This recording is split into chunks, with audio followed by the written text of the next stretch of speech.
Olá pessoal, nós estamos então entrando num momento muito importante desse curso, né? A visão integral do ser humano, no módulo 2 ainda, a dimensão espiritual do ser humano. E no episódio nós vamos falar da psicologia transpessoal. É um momento decisivo onde o mundo da experiência espiritual ou religiosa, ela entra em contato com a produção do conhecimento científico, né? A gente sabe que a gente vive na atualidade um momento de distanciamento, né? Onde as pessoas consideram que esses mundos, eles não têm um diálogo possível, né? E o nosso interesse é aproximar esses mundos, é mostrar que como é saudável um diálogo, né? E como é possível produzir um conhecimento do mundo espiritual e da experiência religiosa, né? E isso é extremamente rico, né?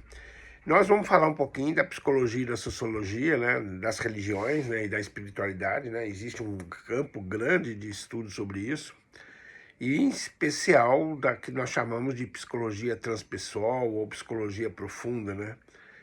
Vamos falar um pouco da organização estrutural do desenvolvimento humano, como é reconhecido hoje na psicologia, e, de certa forma, os níveis de consciência, né? E falar sobre a consciência sem fronteiras, né? Que é um campo extremamente fértil para a gente discutir coisas mais complexas, né? Então, já dou um alerta que é um mundo, é um campo bem difícil, entre aspas, né? Assim, ele traz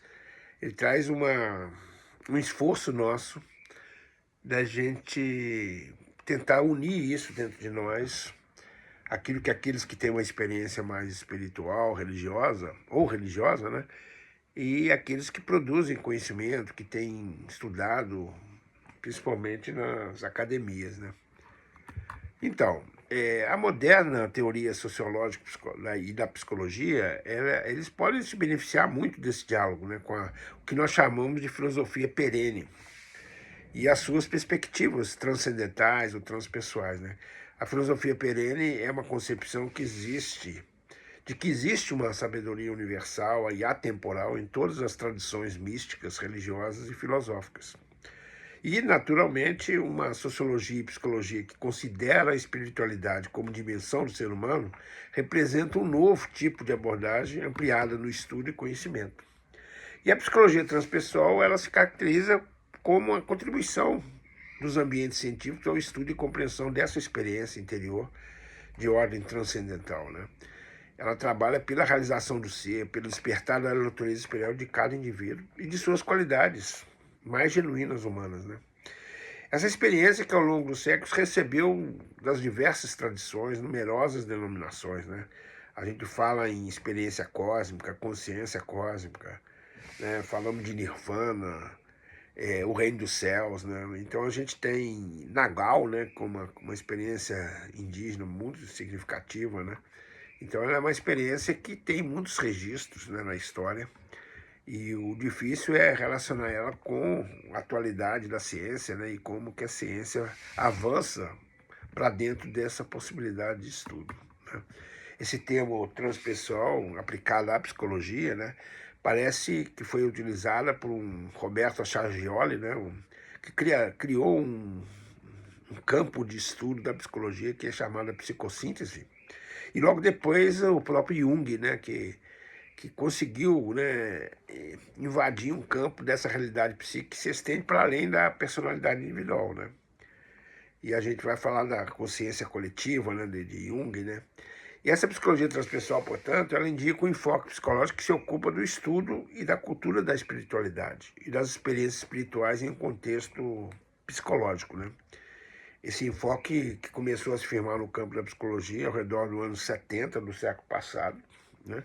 A partir da obra de Maslow, né, que é muito conhecido hoje no campo até empresarial, o qual defende a experiência mística como momentos fundacionais de um evento de autorrealização, né?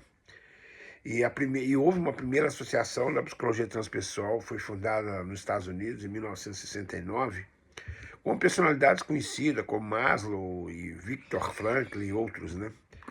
E essa psicologia, como campo de produção de conhecimento científico, envolve uma investigação contínua e experimental de questões espirituais e transcendentais com critérios e metodologias legítimas e reproduzíveis, diferenciando as experiências espirituais autênticas dos estados psicóticos e patológicos, como muitos estudaram também, né?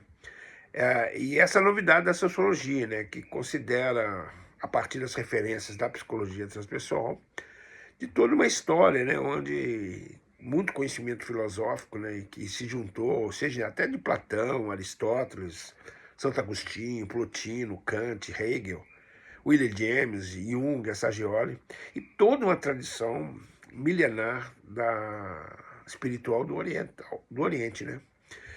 E a sociologia, ela é considerada as ciências humanas mais nova, né? Alguns até têm dificuldade de reconhecê-la como ciência.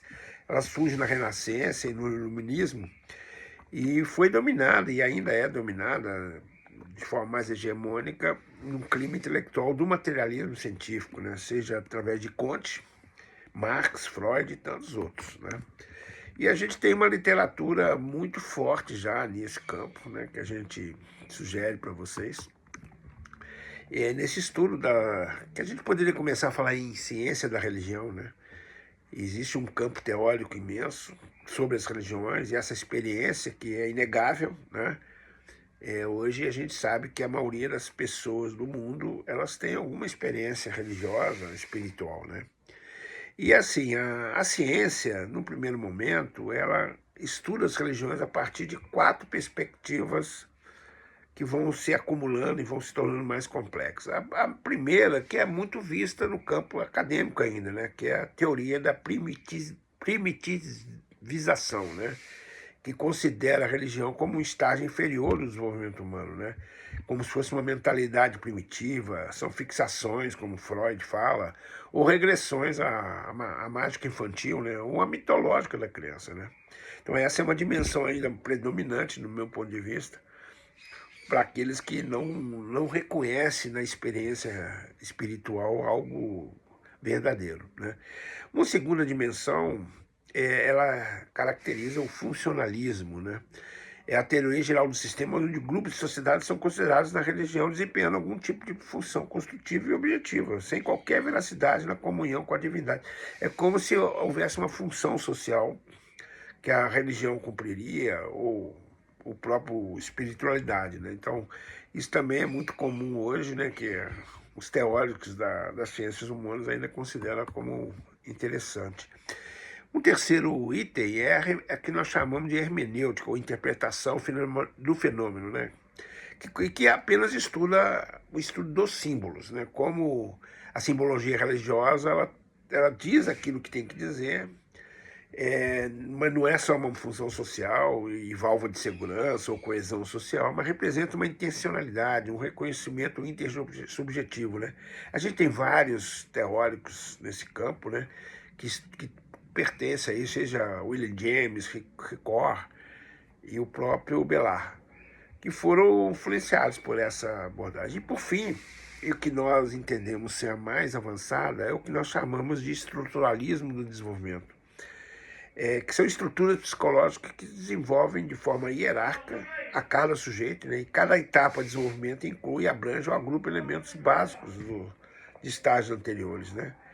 Assim falam os estados superiores de cognição de Piaget, e relações interpessoais de Selma, né?